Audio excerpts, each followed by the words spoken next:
jumping around. They rush 4. Plenty of time for John now. Squeezes, steps up in the pocket. LA can run. Inside the 10. Head first. He fires. 5-yard line. Manning out of the gun.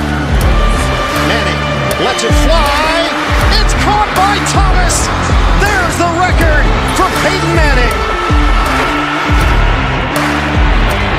Rushing 4, ball comes out of the hands of Newton. It's on the ground and still on the ground. Picked up by T.J. Ward at the 4-yard line. Here we go. First snap of the overtime. The Broncos have been in 3 overtime games this year. They won them all. Got him at the 40. It's Thomas at the 50. Stiff arm got him free to the 30. To the 20. Thomas to the 10. Denver's going on to New England. They win it on the first.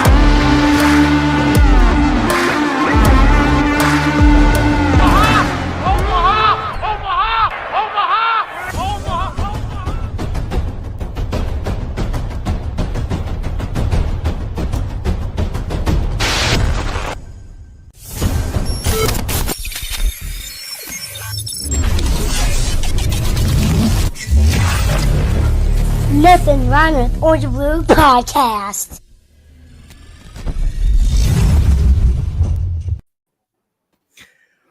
What is up, NRW crew? How you doing, MHRT fam? And it's good to see you, Broncos country. Welcome to the Nothing Rhymes with Orange and Blue Podcast. I'm your host, Johnny Baki, and beside me, as always, my best friend in the world, godfather to my kids, and my co-host, Isaiah Henderson. And joining us special tonight to talk about some things and have some fun talking Broncos is our MHRT brother and from Predominantly Orange and the Mainly Broncos podcast, Cameron Parker. What's up, guys? What is up? What is up? You know, it's good to be here. Get a chance to kind of keep you guys in line a little bit, right, with some of those draft takes. Yeah, I think that in line, please. I think that is the one positive thing we all can take away, at least from the MHRT crew, is that the Denver Broncos did not select Abraham Lucas, because we all know that Isaiah would be insufferable if the Denver Broncos took Abraham Lucas. Look, what was his name that you were all high on? What was his name that you were all high on? Cam Jurgens. Cam Jurgens, yeah, but there was another one. Started with an O. Who, me? No, Cam. Boggins kept telling Cam, I'm not buying you that jersey. Kate Otten, thank you. Yeah. No. Yeah, well, we didn't get Kate Otten either, Cam, so calm down. Well, none of us. So Johnny you wanted Raymond. I wanted Lucas. At first I did, and then I wanted Raymond for a while, and then I started wanting Cam Jurgens. The more I was like looking into the Broncos and everything, and listening to other people talk about it, I started going more and more towards want us to possibly go center. But hey, you know what? I'm excited. We'll go into those picks in a minute. What's up, everybody? Welcome once again to the Nothing Rhymes with Orange and Blue podcast. We are a fan-led, Broncos-based podcast that goes live every Thursday, 7/6/5/4 on Facebook, YouTube, Twitter, and Twitch. And we are on the MHRT Network. Please, if you like what you see, if you like what you hear, like the video, subscribe to the channel, and share it out there. Come on, guys. Let's build the family. Ring that notification bell so you know the moment we go live and you don't miss out on any of our content. We have several other shows on the Mile High Roundtable. You don't want to miss them. We got the 5280 podcast. It goes live, same time, same place, every Tuesday. We also have the new AFC West Roundtable show, Wild Wild West. It features representation from all 4 teams in the division, and it's been a lot of fun. It's been a lot of fun here, hearing these guys have good and civil conversations while talking a little smack. It's a lot of fun. I don't know about civil. Well, they stay pretty civil. It's nice. Last but not least, Broncos Breakdown every Friday, 7/6/5/4, same locations. You can also catch every one of our podcasts in audio form everywhere you find your favorite podcasts, Apple, Google, Spotify, iHeartRadio, wherever you want to look, it's going to be there. Isaiah, please run down our awesome merch.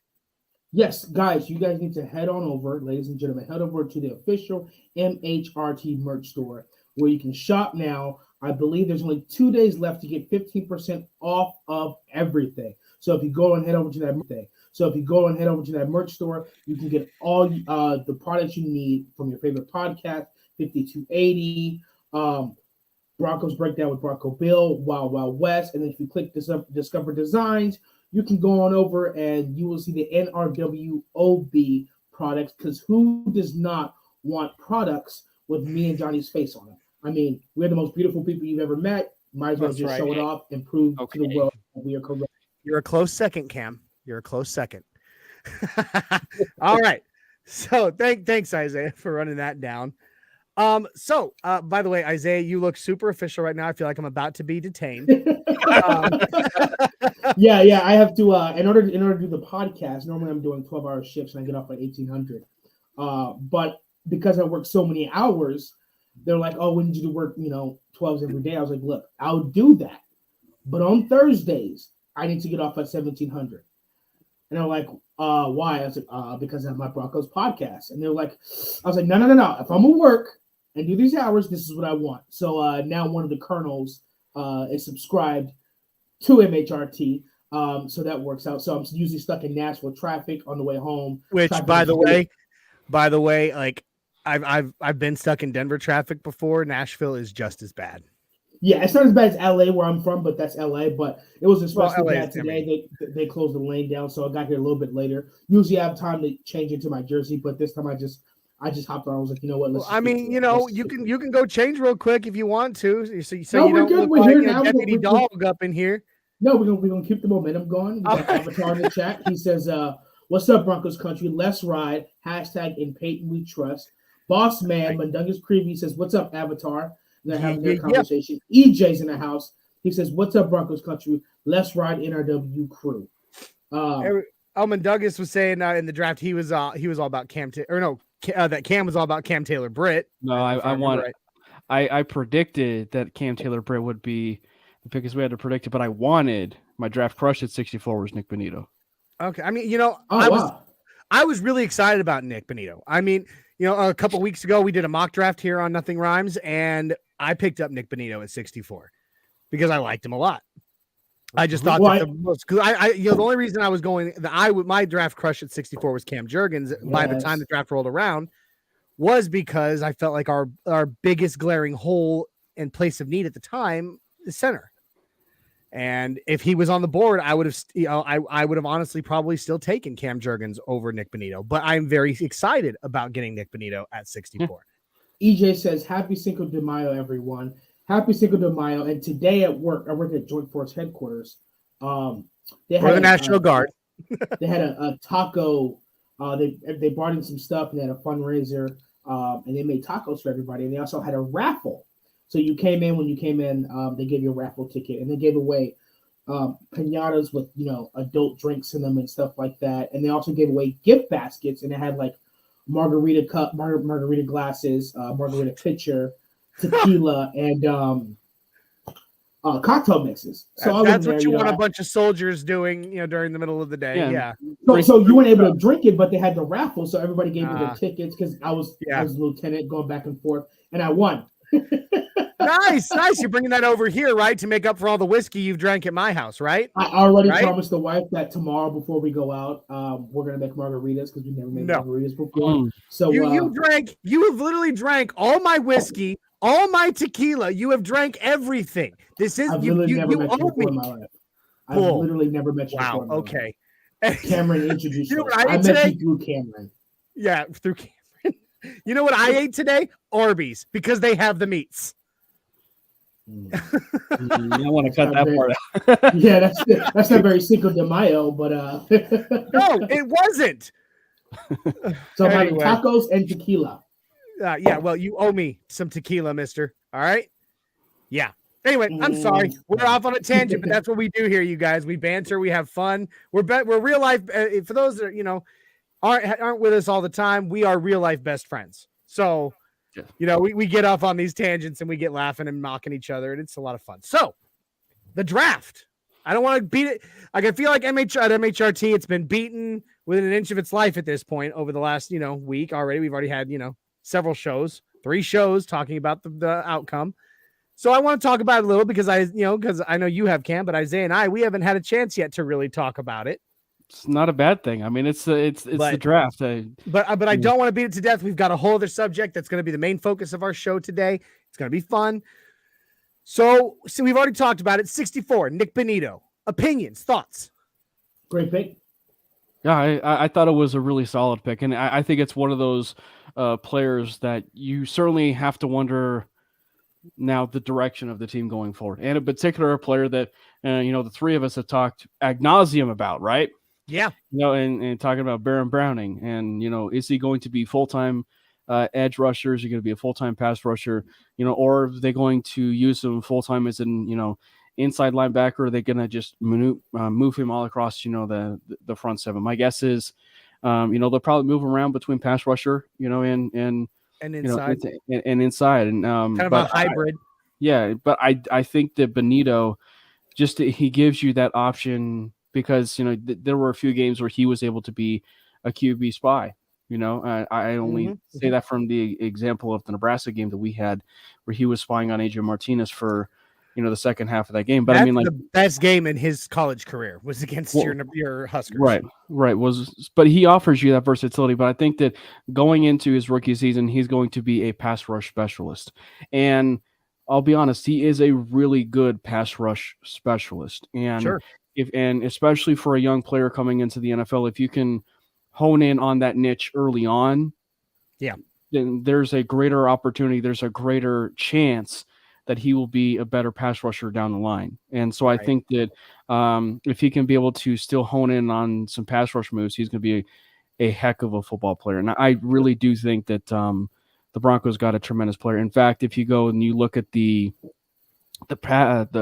obviously Pro Football Focus's grades are loose in the sense that they're very I mean, depends on how you view it, but I mean, a teacher themselves can easily give a 94 grade. So I mean, but I think that if you look at it from the standpoint of pass rush win rates, he was the top pass rush win rate of any player that was in this draft. And actually, there's even a stat, I think, going back to maybe like when Myles Garrett was in the draft, or even in college, and Nick Bonito is like in the top 5 of that as well, as far as one of the more successful pass rushers to come, since that point in time. So he's clearly got the goods as far as being a pass rusher.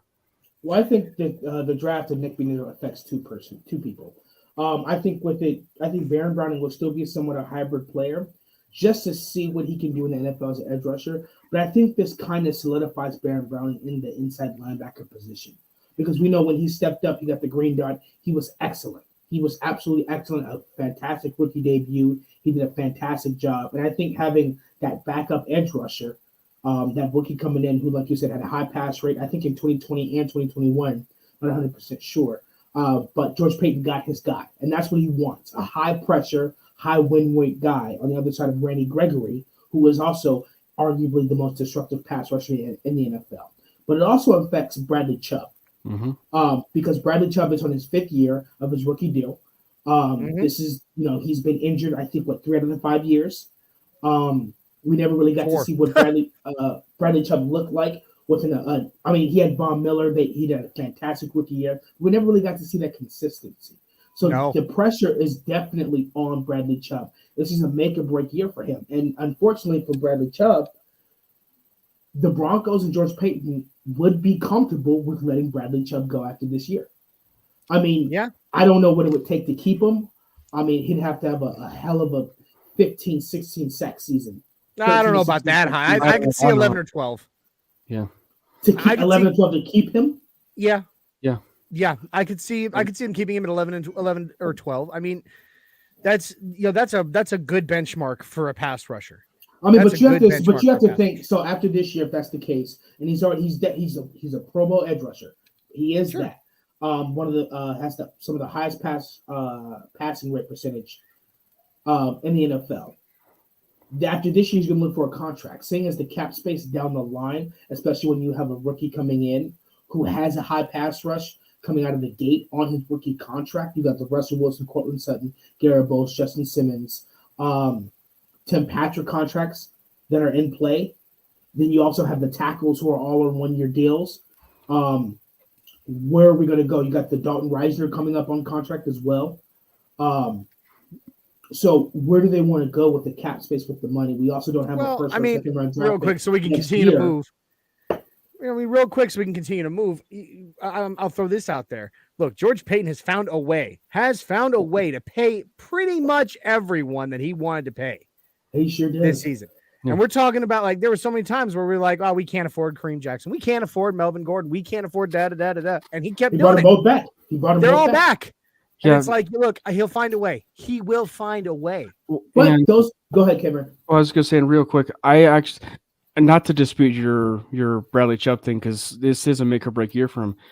The guy I go to as far as the pass rush for him, and we'll talk about it with training camp battles, but I think that, but I truly feel that the addition of Nick Manito puts Malik Reed on the outs. I really do. I think I think there is a legit opportunity that Malik Reed is not on the NFL, not on the Broncos roster. Come week 1. That 53 might, he might make practice squad. I don't know. He could, but I think it's a little bit of a long shot. The right to refusal deal that they gave him this year was in the same vein, in my opinion, as far as asking a player for a pay cut or a restructure. Basically saying to a team, hey, if you feel like you want to sign Malik Reed, then sure, we'll think about it for a few days, but we're fine letting him walk. Basically. So who's going to be the backup edge rusher? You got Nick Benito. Would it be Jonathan Cooper on the other side? Yeah, and you'd have Jonathan Cooper, and then you'd have probably a few guys that you could, and Baron Browning, of course, with the way that they could use him as your hybrid. So I mean, you could be able to work with that. And then so they have that, and then obviously players that they might like, probably maybe in the undrafted free agent pool, or players that maybe they drafted that are versatile enough that they could be used as a pass rusher, a guy that maybe we'll talk about in some more picks here. But sure. But yeah. So let's move on. Our second pick, a third round, Greg Dulcich, UCLA tight end. Look, you know what? The more tape I've watched over the past few days of all these guys, because I've been sitting there trying to watch as much tape on each one as possible. And the more tape I've seen of Greg Dulcich, the more he becomes my favorite pick that we made in this draft. I mean, he's a top talent for UCLA. I mean, they loved him. The commentators loved him on ESPN during the draft as well. They thought he was a fantastic pick for Denver. Very run after catch guy. He had the highest. He was number 1 in all of college football for yards per catch. I think it was like 17.9. So this is a guy that gets down the field. Dude. This is the guy that gets down the field. When you throw him the ball, it's for yards. He's a good run after catch guy. He's got speed. He was a walk-on at UCLA. Which is impressive. Definitely a vertical threat. So this is definitely a tight end 2. And as we saw with the re-signing of Eric Saubert, our tight end room is deep. Not always like the roster. We're like 8 deep right now in tight ends. But I can definitely see Albert O, and then Tomlinson and Dulcich fighting it out, duking it out for tight end 2. That's definitely what I can see. But I really like that pick as well. We had a gap in tight end. We needed a good receiving tight end, and George Payton went and got the number 1 guy in all of college football. Hold on, I have to retort KB82 on this one. He said I should have done the Broncos drafting since I won the draft in fantasy football last year, and I know he's giving me crap about the fact that I made such a big deal out of that. But I would like to point out that while I didn't win the championship, I did come in second place, and I don't even remember where you were in fantasy there, KB82. So, well, Cameron, what do you think about the Dulcich pick? I like it. I full disclosure, the reason why he wasn't in my top 5, and this is actually true. The reason why he wasn't in my top 5 was because Daniel Jeremiah had a consistent love crush with him in the NFL Combine and the Senior Bowl. So that was the whole reason why I did put him in the tight end 5, because he just couldn't hate on Daniel Jeremiah. No, it's just he just couldn't shut up about him. Every single time Dulcich was on the screen, he just couldn't shut up about him. Well, I mean, everything I've heard is that even George Payton has come out and said that he was above Jelani Woods on their big board. But he had him above that. So. The thing is, and it was it was the case with the QB class too, but it was just like pick your flavor of who you want as your tight end one. Sure. I mean, for a lot of people, probably in Colorado, at least in the Midwest, they all felt like Trey McBride was tight end one. He was my tight end one, but I think that Dulcich, certainly had that right. And it'll be interesting to see if he wears 87 because, it's funny, not for the whole Noah Fant thing. But there's obviously another weapon that the Broncos had who wore number 87 with the, long hair and, and stuff as far as sunshine. Yeah. So he's literally got that sunshine appeal, but yeah, I think he looks kind of like if Fabio and Weird Al Yankovic had a baby. Okay. I can see that, yeah. Yeah. But the one thing I like about Dulcich a lot, and maybe this is just, me being convinced a little bit as far as the Belichickian model with tight ends, is that if he is a really good receiving threat, that is something that you honestly can't teach really.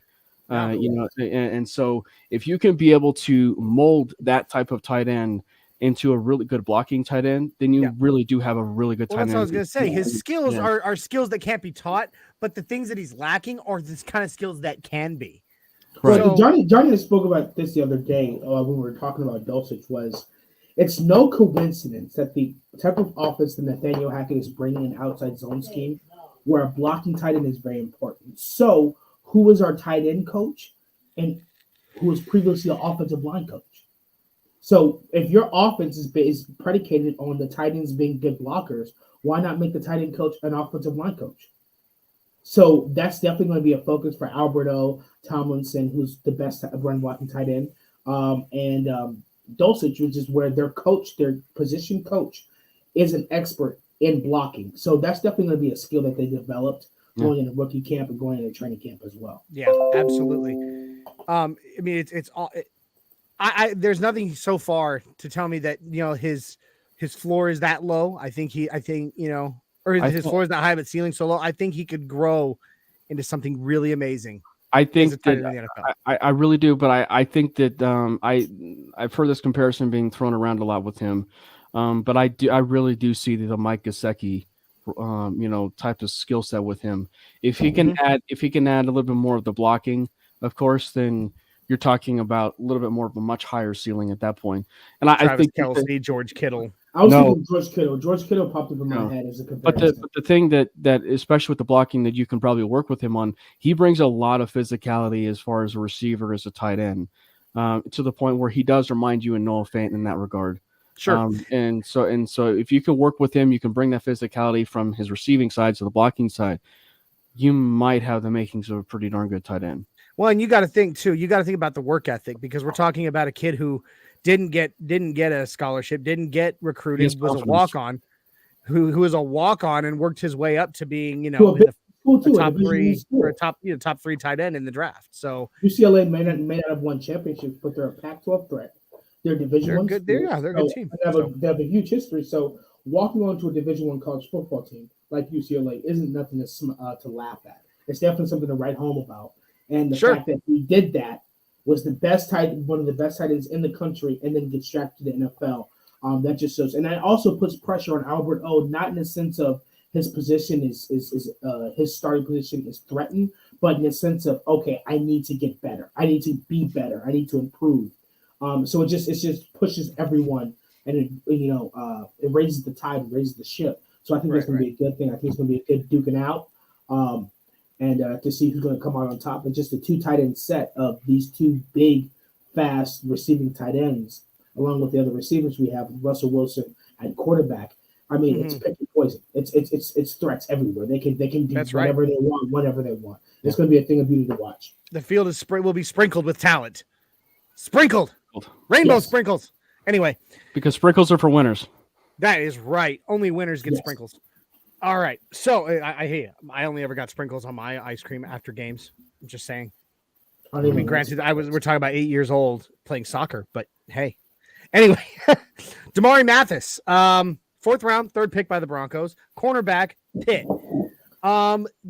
Seems really solid from what I've seen. A lot of upside. Be really a good weapon in the nickel. Physical freak. He is a physical freak, actually, for highly athletic for a corner, and he offers the versatility, to play inside, outside for corner. I will say between the Quan Williams signing and then the Damari Mathis draft pick, as far as what they both offer, at that point, I was sort of talking to myself that it was like, okay, they really aren't going to bring Bryce Callahan back at that point. And they didn't. And, Bryce Callahan decided to, knife in the heart a lot of Bronco fans, by signing with the Chargers. But I think Mathis is going to be a pretty solid contributor. And the defensive back room, is one that it seems rather deep now. I mean, now that you've added even your 7th rounder that we'll talk about as well. But I mean, you're talking about Asang Vasi, who's still in the room, Michael Ojemudia, who's, I guess you could say, in somewhat of a prove-it year, with a new staff. But Stearns as well. But I meant like defensive backs and corners, and so it's just I think that from that vantage point, you're still talking about a rather decent room. Raider Casper jumping into the chat, just popping in to show some love/hate, fellas. Going to be one of the toughest, funnest years this season. Much love. Y'all pretty cool, even for Broncos fans. Peace, y'all. Good night.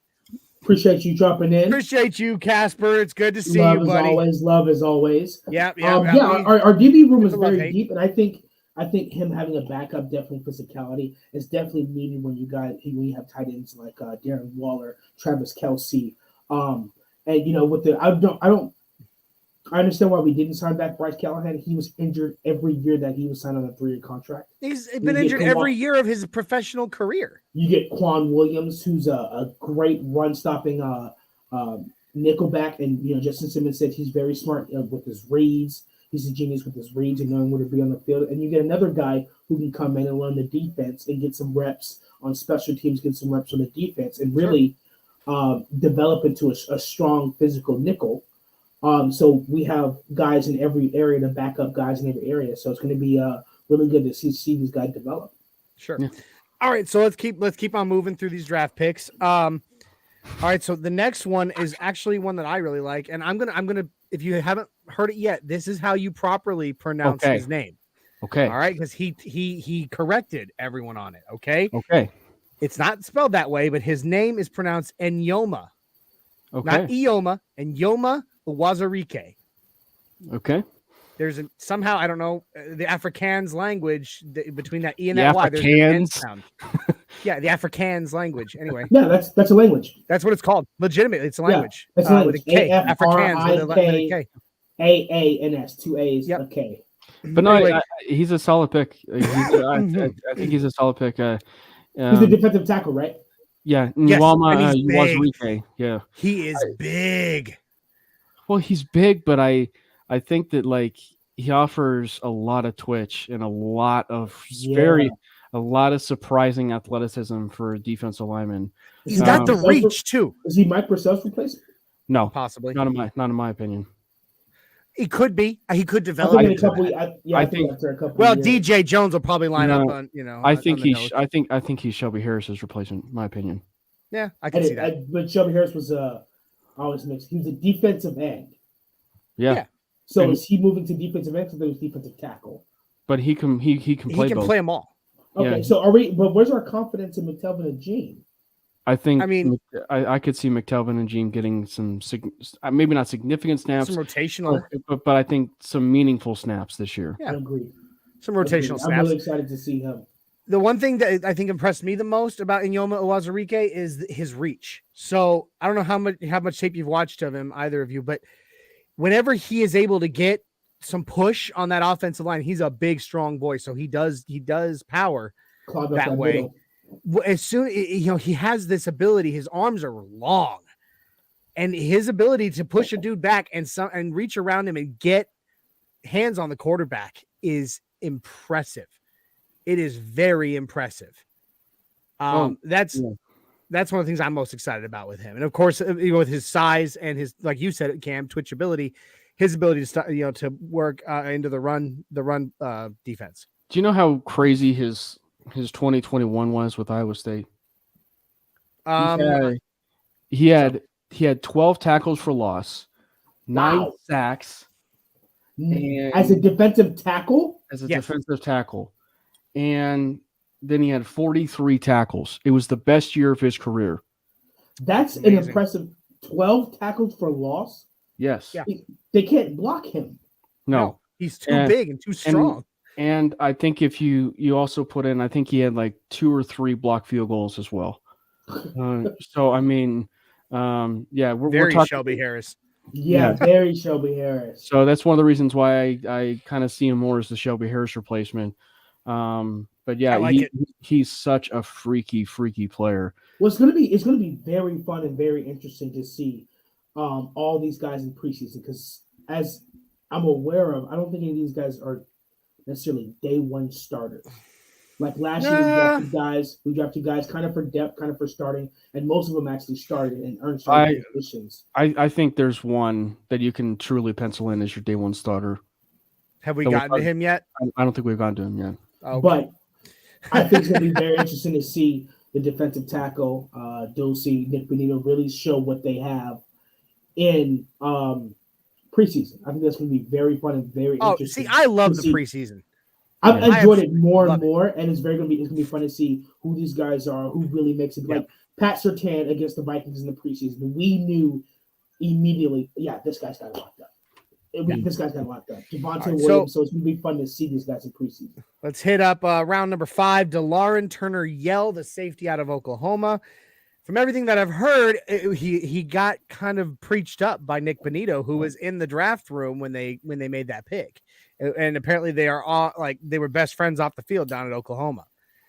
So I don't know. I definitely don't see Turner-Yell being a starter, maybe even in the next couple years. Me personally, he'll be a contributor. He'll be a contributor, but I don't mean a starter. Teams. Yeah. But he can lay the wood. I mean, he's a really strong tackler.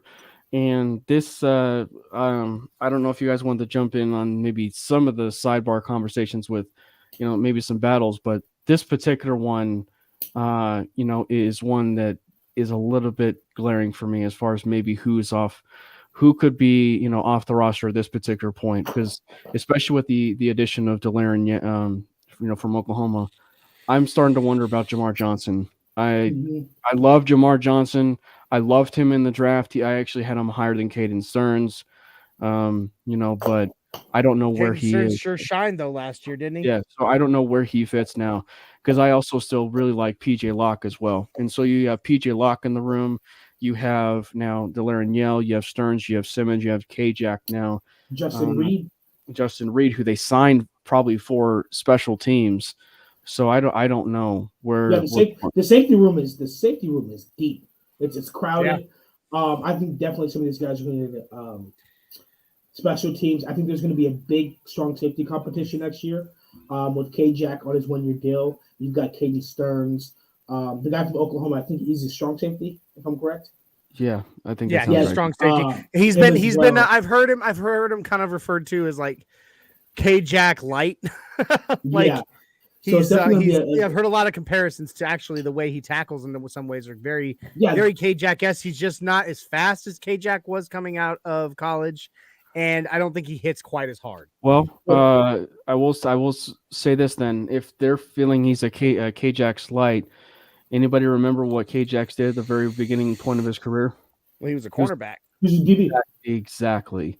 So if they feel like maybe a certain safety like DeLauren is going to be a corner at the early point of his career, they can do that. And therein lies that maybe Jamar Johnson could make the rush. But if he has that type of versatility in his game, which is something the Broncos coaches have loved up and down their entire roster, is versatility. Sure. You're going to be. I think the Broncos are still going to be sitting pretty. And let's be honest, they really didn't even need to add a safety. No, they didn't. Not really. But they did, and it's even more stacked than it is. And so, well, you also got Ronald Garvey coming up on his 2nd year of his contract and 3 for corner. That's for corner. That's what I'm saying, as a DB. Yeah. And the question is, how long is he going to stay on the roster? Does he earn another contract? Or one of these rookie guys that we're talking about, is that Michael Ojemudia where he steps up, or is that the safety from Oklahoma which we were talking about? For some reason, I'm terrible with names tonight. De'Laren Turner Yell. Where he's like K-Jack, where he started off at DB, and that's an opportunity for him to fill in if Ronald Garvey doesn't, stay on the roster past his contract. So I think for them, their biggest thing is going to impress Dwayne Stoops and get on that special teams roster and earn a special teams spot. Sure. That's the same, and that's the logic for I think a lot of players in draft anyway. Yeah. Earn that spot, make a name. I want to know. I know Jonas Griffith was like this, but I think we're looking for another Kayvon Webster. Maybe on that special or teams. Omar Bolden. Yes, I like that too. To really step up, and then like Caden Stearns had last year, where he had to step up in the Dallas game and really just shine. So that's all these guys are waiting for. Or Brandon Browning, where AJ and Josie Jewell went out. To really just earn their spot. So you never know. All right, so to keep this moving, this next pick, 5th round, my sleeper, like the guy that I think is going to be the one that a lot of people are nervous about, but I think is going to be one of the most impressive out of this draft class. Is it? Did I just skip it? No, there we go. Montrell, Washington, wide receiver, return specialist, Samford. There's your day one starter, Isaiah. Mm-hmm. I disagree. I agree. I do not. I think he's your day one starter. They're not going to put. I don't think they're going to put KJ Hamler. We drafted another guy. We haven't gotten to undrafted. But what's his name? Go ahead. Go finish. Jalen Virgil. Yeah. Jalen Virgil. I think Washington's got your leg up on that, though. He's drafted versus undrafted. Dude, the kid has had 2 100-yard returns. Faster. In his I think there's going to be a competition between the two. But I would not be against Montrell starting as the returner. I would not be against that. I saw his highlights. I'd be happy. As well. Sure. But I just think I'm leaning toward Jalen. We're talking about a kid. We're talking about a kid on a Samford team. He was probably king. He was. That team sucked. That team absolutely sucked. And he was the thing. He was, not against Florida, but look who carried them against Florida. That was ridiculous. Yeah, it was him. He was the king of Samford, and we're talking about a crappy team. And I honestly think that's probably one of the reasons that he fell as far as he did. If he had been on someone like him with his abilities and what you saw, if he had been on an SEC team like Alabama or LSU or something, we'd be talking about a guy that could have gone in the first or second rounds, in my opinion. Well, I think that it from the way that I see it, for Montrell Washington, I have him as a day one starter from punt returner and kickoff returner. But the thing is he adds so much value. He adds so much value to the offense in the same vein as KJ Hamler. So in reality, I sort of viewed it. And again, I need to clarify this. I'm not comparing KJ Hamler to Tyreek Hill in any shape or form. I'm just comparing what happened. He's a better person. I'm just comparing it from the standpoint of that they had they had Tyreek Hill and then they took this other guy. So when the Kansas City Chiefs took Tyreek Hill, sure, that very next draft or the 2 drafts, later, they decided to take McCole Hardman. And so I think you're looking at it from the standpoint of you're talking about a wide receiver who they could still use, both KJ and Washington, on potentially some gadget plays, still on offense. And Washington add that type of impact that he can on the special team side. But you're still talking about a player who has incredible size still for his frame, and to bring that type of catchability as far as a wide receiver is really impressive. And this is a fun little fact that I noticed. Excuse me. He is the first offensive player from the University of Sanford to ever be drafted. I thought he was the first player, period, but it's offensive. Yeah, offensive, yes. So I think he adds a lot of value. That's impressive. I think he adds a lot of value, and I think he is truly the day one starter, in my opinion, for this team. Yeah, a lot of people are down on it, and a lot of people are like, "That's the one that doesn't make sense to me." And I'm like, "Dude, go watch." Well, tape. I think it's because of its 40 time. But he wasn't. I think he's got game speed. He wasn't a track star. He has getaway speed. Well, not even that. He's got you watch his tape. You watch. I want to move on to the next one quick, but you watch his tape, and he's got great vision. Mm-hmm. Especially in the return game. In the return game, he has great vision, and you'll watch him. Like I watched, and I slowed it down, and I watched it. He would slow down a little until he saw the hole, and then, bam, he was accelerating through the hole. Slowed down again a little, not like enough that you really notice, unless you're really watching it in slow-mo, but you can notice that he's slowing down a bit, sees another hole, accelerates through it. He's patient, and patience is what wins in the return game. Well, if you're like Deontay Spencer, nothing, I mean, I'm sad that he did not work out. I wish he had. Deontay Spencer was just like, I'm going to run as fast in that direction as I can, and we'll see what happens. And he would end up running into the backs of his own guys, and he would basically get swallowed up. He had no patience. We gotta trust Dwayne Stoops that he'll get Montreal, Washington. I like him so NFL far. Ready, coming from that division. Remember, he's going against NFL guys, special team guys who are also trying to earn a position. So I'm just hoping that he can get him NFL ready. And if he's the starting guy, I'm 100% rooting for him.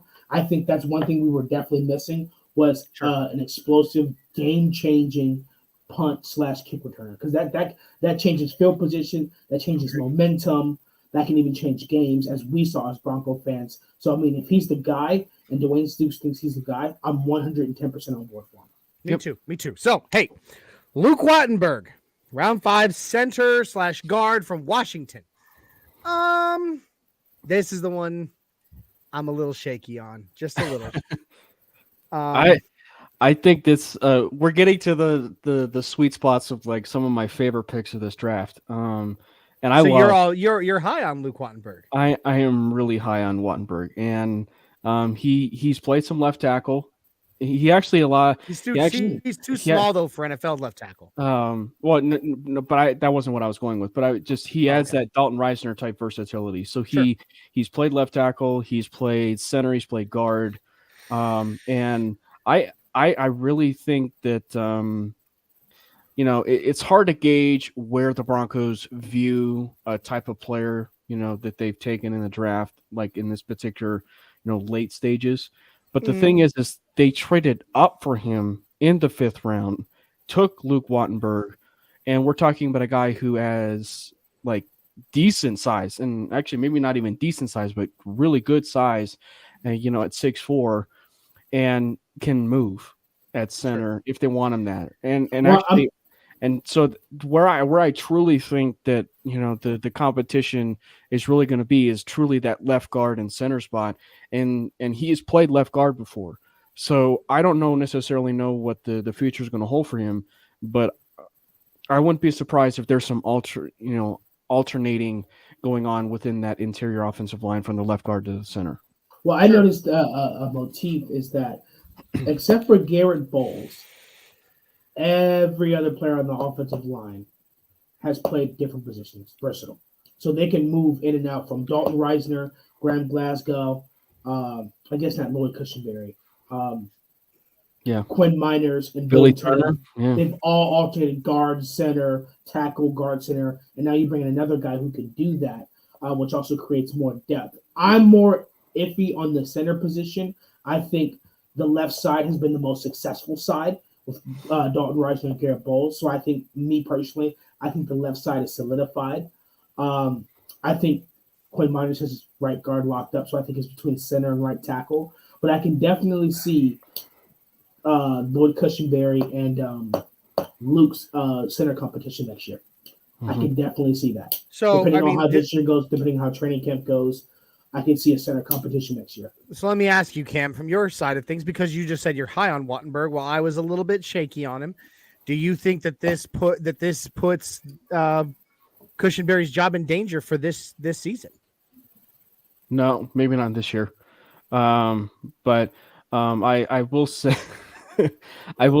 that's what I'm talking about. See, that's what I'm saying. He would be insufferable if we took him. See, that's what I'm talking about. What's one player you wish the Broncos drafted but didn't? Abraham Lucas, a man that knows his stuff. I think from Wattenberg though, it's just he's so athletic, and the thing is like I love Dalton Reisner. He's my boy, and he's a friend of the show. I just know that he's also not been himself the last 2 years, and No, he hasn't.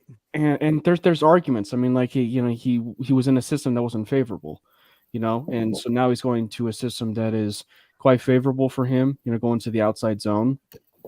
But also he's entering a contract year, so it's a little bit of a pivotal moment for him to where those, and you see it so often, those contract years create an extra incentive for players to play better. I mean, Cody Latimer's not in the NFL now, but I mean, like he earned a second contract with the the New York Giants. Mm-hmm. So I mean, he earned that deal, and there was a fair argument that he was one of the more underappreciated wide receivers of that year. When he played well. But I think that, I really think that as far as, for Wattenberg, it's really about the left guard and center spot. Sure. I definitely think it being a contract year coming up, I think it incentivizes and helps people play better. Garrett Bowles being one of them. Dalton Reisner said himself, as you stated, Cam, that outside zone scheme, that's his bread and butter. That's what he's best at. And I think we're going to see a different Dalton Reisner, especially when you had Quinn Miners coming in at right guard. And Quinn Miners last year looked like Dalton Reisner did his rookie year with Philip Lindsay.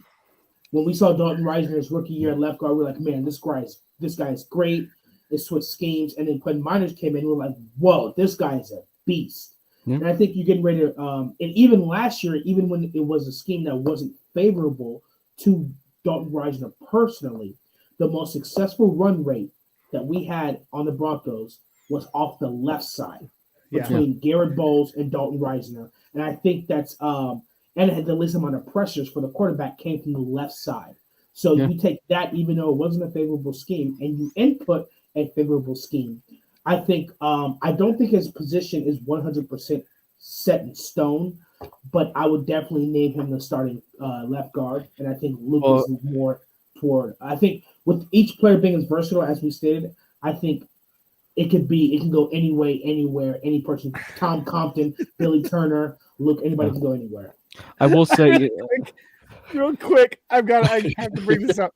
Look, Rich, Officer Isaiah and Cam's fixing to be arrested, about to pull out some cuffs. Don't get too excited, Rich.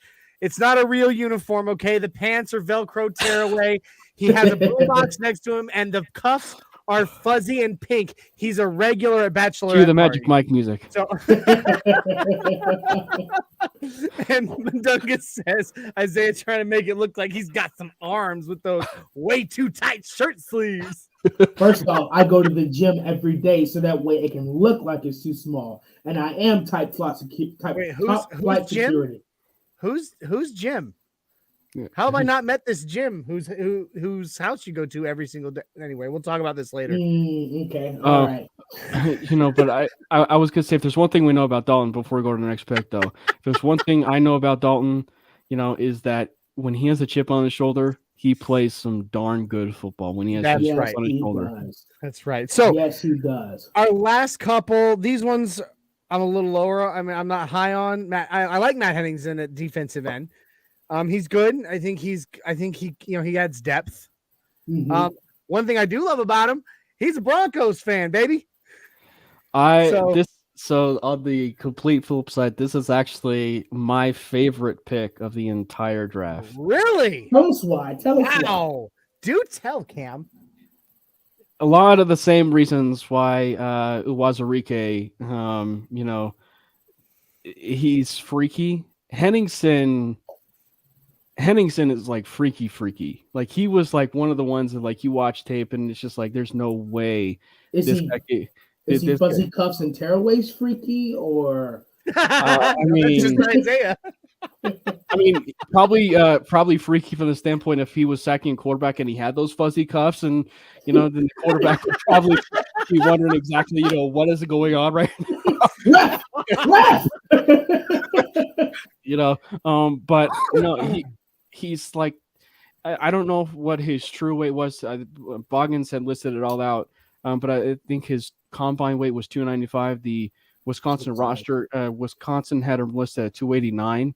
But I mean, you're talking about a guy who could play on the inside and on the outside. Frankly, he reminded me of Derek Wolfe. I like the way that he plays. I could love that. Do you think he's one of those guys that in the future could really impress and yes, step up and be the other starting defensive end? If there's one jump thing in front of a Metelvin Ajim and Deshaun Williams with DJ Jones at defensive tackle, step and be on the opposite side of Draymond Jones, do you think he could step up and be that guy? We're going to talk about the other pick in just a sec because he's from the same school. But the thing is like, if there's one thing that people need to understand about Big Ten football, or let alone Wisconsin football, is that if you can't play football, literally, if you can't play football at the University of Wisconsin, you really have no shot. And they really coach really sound football. They cut you from the team big time. They coach really sound football, sound mechanics, and if there's one thing that they really pride themselves on at Wisconsin is running the football and playing stout run defense at Wisconsin. And so I think that, for Henningsen, frankly, I really do see him potentially in some long-term plans for them. And we saw, and we saw it, with this potential steal of what George Payton was doing last year with another Big Ten pass rusher and Jonathan Cooper. So I think that Henningsen is just a guy that I think a lot of fans are really going to fall in love with, aside from the fact that he had a Broncos picture, but Bailey jersey, baby. He is freaky. If you guys get a chance to watch him, like I said, preseason is going to be fun. Preseason is going to be fun because so we need to keep our starters may not necessarily have to play, but you've got all these guys that we drafted that we're looking at. Metelvin Ajim, the guy from Wisconsin, all these guys that we got, the safety from Oklahoma, the defensive tackle, all these guys that just line up almost a starting 11 on defense, where you can just sit there and focus specifically on them and see, okay, this guy's going to be the future, or this guy needs some more time. So it's going to be really fun. Isaiah in the lead role, Paul Blart the musical. If you can buy me a Segway, and I will record myself singing on that Segway. I would die. All right. I really want to move us along on this last pick because I want to talk the last thing. There's one more thing I want to really talk about before we get out of here. So, okay, Johnny. Cam. Theon Hicks, cornerback out of Wisconsin. He looks really good for being, our last pick in this draft. I like him for the depth at cornerback. I don't know if he's polished enough to make the 53 this season, but I think he can make the practice squad and make the 53 next season. Yeah, and I mean, for as much praise as there was, he's got a high RAS score though. He is high on the RAS. What player did the Broncos not take? Didn't have a high RAS score aside from Montreal Washington. But I think that he's just gonna once you get to the latter point of Mark Langley, the draft like this, or just really any point in the draft, you're really talking about guys that are going to be contributing on special teams. And so I think that, in order for him to truly make his value, make his worth as far as to get on those practice squads and to get on, the 53-man roster, especially for a corner's sake, is to prove that he's a really good gunner and that he can prove that he can be a really good, a true special teamer, for proving his worth to get on, an NFL roster. And then at that point, if he can clearly show, with what he has as far as, the worth that he has, then he'll slide in and maybe get a few snaps a game, and and so it's going to be a fun training camp, and a very fun preseason. Yeah, it's going to be. I'm really excited for that. Really excited to see these guys that we've researched, watched film, gone in depth, and including the undrafted guys to really just. Timmons, it's good to see you, buddy. Wait, that's our buddy from 101st. That's right. That's our buddy from Fort Campbell. The Broncos fan, Timmons. 101, baby. Tell KB82, Timmons. All right. Oh, long time. Hey, so, Timmons, all right. Buy American. Yeah, that's right. He knows what that means. I know he does. You and I've talked about this. Now, we got one last thing I want to talk about, and that is camp battles. Okay. All right. So, let me ask it this way. Isaiah, I want you to start. What in your opinion are the top 3 likely camp battles that we're going to see? Position. When mine is versus DJ Jones. Are you talking about competition? No battles. One-on-one? Who's making the roster, basically? competitions at their position. Oh, okay. So center. So you think that it's really gonna be a competition this year between Cush and Graham Glasgow Yeah. are the main two, and I think Luke can slip in there. All right. Right tackle, Billy Turner, Calvin Anderson. Calvin Anderson, even though Billy Turner's the vet, he came from a Nathaniel Hackett system. He knows Nathaniel Hackett. I don't think Calvin Anderson's just going to give that up. Mm-hmm. He's going to fight for that position. He's going to fight hard. And let's see. I'd have to go with defensive end. Okay. Draymond Jones has his spot. DJ Jones has his defensive tackle. I think Deshaun Williams, McTelvin Agene, and Cam's guy from Wisconsin. I think that's another hole on the defensive side. That's not 100% filled. Sure. I was going to say maybe strong safety because I don't think Caden Stearns is going to give it up to K-Jack. Just give it up. But, he's still on a rookie contract. So I'd have to say left. I'd say center, right tackle, and defensive end. Cam, what about you, buddy? What do you think are the top 3 position battles we're going to see in camp? So my number one camp battle is quarterback. Oh, wait. How dare you, sir? Yeah, Josh Johnson, he's coming off hot. Yeah, Russell Wilson, I don't know why. Who's this Russell Wilson guy? He didn't even earn it. He just showed up and they gave it to him. The last 6 years, this is what we're gonna do now. I know. I will say some of it is actually the same as Isaiah's. It's the interior offensive line, guard and center. And I guess you can lump 1 and 2 with that. And actually, I'll say my camp battles are probably the trenches. So you have it at guard, you have it in center and D tackle. I think that it's going to be interesting what they do with Mike Purcell. I love Mike Purcell. I agree. I do too, but he's greatly underappreciated. But he's not played well. He did not play well last year.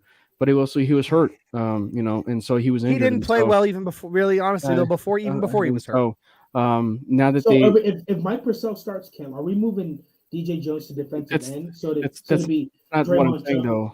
Okay, Draymond Jones, Mike Purcell, and DJ Jones possibly. Well, I'm not necessarily talking about just simply starting for camp battles. I'm just saying, makes the 53.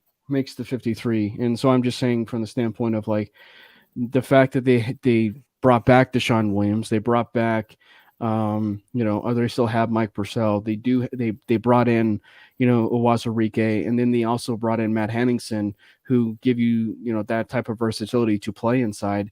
Mm-hmm. And then even, Draymond Jones for whatever it's worth, if they need to flip him inside for certain snaps or whatever. Sure. But I truly think that, I'm really curious to see what happens with Mike Purcell and obviously DJ Jones. Well, if we designate Mike Purcell a post June 1st one cut, we save $3.5 million on the cap. So we do that up in the air. I mean, it is what it is. We'll see. Well, and real quick note on the right tackle, because I think it is a camp battle. I would not be surprised. Do I think it's going to happen? I don't know. I don't think so. But because to what Isaiah talked about a little bit earlier, or a little bit later, I should say, talking about the versatility, I would not be surprised if Billy Turner is not our right tackle. I absolutely would be shocked, honestly. And that Billy Turner is like your left guard, and then because he's played guard before, but then they put Calvin Anderson at right tackle. I know they really do like Calvin Anderson, so I'm more talking about it from the standpoint of like, because they did bring in so many different guys for versatility, I would not, and he's cheap. Billy Turner's cheap, and so I just think, if you're looking at it from the standpoint of, for that right tackle room, I still have Billy Turner penciled in as right tackle, and I still have Reisner penciled in at left guard, but it's one of those cases where you're talking about it. There is so much versatility; it could go in a million different directions. I agree with that, and I think they did that on purpose. They want to see who's the most athletic, who fits into the position. And for all we know, at the beginning of the season, besides Garrett Bowles, the whole offensive line to the right of Garrett Bowles is people we just didn't even pick. Graham Glasgow's the center, Billy Turner's the left guard, Tom Quinn Cox is the right guard and Calvin Anderson's the right tackle. It just could be all flipped because they're so athletic and versatile. They can flip around. We never know. And there's really only two people on that offensive line that are truly set in stone. Yeah, and that's Quinn Miners and Garrett Bowles. Now, you guys had just made this entire position battle thing way too easy on me because I completely agree with everything you just said, and now I've got nothing. So thanks for coming. That's called plagiarism. So that being said, because you guys literally said everything I was going to say, now I've got nothing. So we're going to go ahead and sign off. Plus, we're over the hour mark now, so it's time anyway. So thank you all for joining us for another episode of the Nothing Rhymes with Orange and Blue podcast on MHRT Network. It would not be what it is without all of you, and we are truly thankful for each and every one of you. Please remember to join us again every Thursday evening, 7654 on Facebook, YouTube, Twitter, and Twitch. And don't miss our other shows, 5280 on Tuesdays, 7654, Wild Wild West, 7:30, 6:35, 34:30 on Wednesdays, and Broncos Breakdown, 7654, all on Facebook, YouTube, Twitter, and Twitch. Again, do not forget that if you prefer listening to audio podcasts during your daily commute or while you're cleaning around the house, you can find audio versions of each podcast everywhere you find your favorite podcasts. We'll be back with you next Thursday with even more Broncos talk, of course, and of course, because of how good of friends we are, lots of funny banter. It's what we do. We love all of you, Broncos country, and we thank you for joining us tonight. Now, I don't care what anybody says. It is still a thing, and it still exists, and that is the Mile High Five. Okay? Listen, no, and I am so tired of everybody going, it's just like the Viking skull. Shut up. You're wrong. The Viking skull is repeated claps above the head over and over. Oh, that's right. I forgot about that. Broncos Breakdown got moved to 1 Central on Fridays. So that's why Mundungus is the ringleader. That's right. Well, I mean, I to be fair, he said, I think the only time I've even heard that mentioned was, on your guys' show on Tuesday. Yeah. So, but anyway, no, listen, last thing I'm going to say, the Viking skull is a repeated clap over and over above their head while they chant skull over and over. I scream Mile High Five one time and you get one quick clap up high in the air. And that's it. They're not the same thing. So stop giving me that crap. Anyway, it is not hashtag Mile High Skull. Shut up, Mundungus. Anyway, if you guys would please join me for a big Mile High Five, I would really appreciate it. Okay? Okay. If you would please get your arms out for me. Oh, shut up, Cam. I'm going to get you after this, all right? Get your arms out for me, and here we go. Mile High Five. Yes. Hey, Billy. Thank you. Message me on Facebook. Message me and Johnny on Facebook, Billy. It's good to hear from you again. It is good to hear from you, brother. That way we can definitely catch up soon. Yeah, for real. Message me and Johnny on Facebook. That being said, thank you, NRW crew. Thank you, Broncos country. And thank you, MHRT fam. We are out of here. Let's ride.